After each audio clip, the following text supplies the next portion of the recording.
ছবিটা ভাঙলেন কেন আপনি? আমি ইচ্ছে করে তো ভাঙি নাই, হাত থেকে পড়ে গেছে। সেটা তো বোঝাই যাচ্ছে। এই পুরো বাড়িতে আমার মায়ের একটা চিহ্ন তো আর বাকি রাখলেন না আপনারা। শেষ একটা ছবি ছিল, সেটাও ভেঙে ফেললেন। ইভান, তুমি তোমার মায়ের সঙ্গে এভাবে কথা বলছো কেন? মা? কে মা? আপনি আমার মা?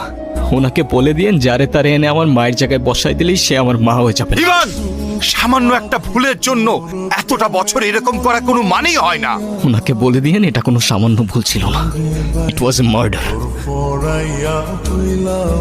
ইভান, আপনি রাস্তার মাঝখানে দাঁড়ায় আছেন কেন? মাথায় সমস্যা নাকি আপনার? এখনই তো অ্যাক্সিডেন্টটা হয়ে যেত, তারপর দোষটা হইতো আমার। সরি। নাম কি?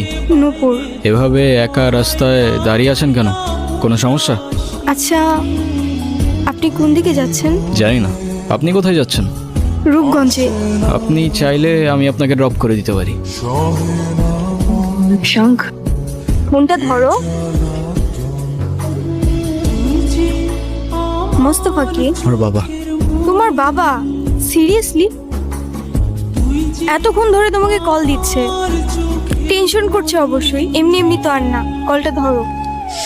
ছোটবেলা থেকেই বাবাকে দেখতাম প্রচণ্ড ব্যস্ত, এই কাজ ওই কাজ করতে করতে আমাদের জন্য তার কাছে এতটুকু সময় থাকতো না।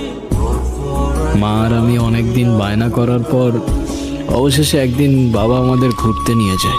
মা মা আইসক্রিম খাবো। আইসক্রিম খেতেই হবে?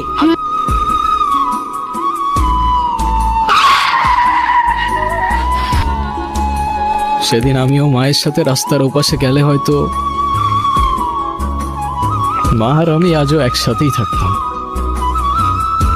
মা যাওয়ার পর থেকে বাবা আর আমার দূরত্বটাও বাড়তে থাকে।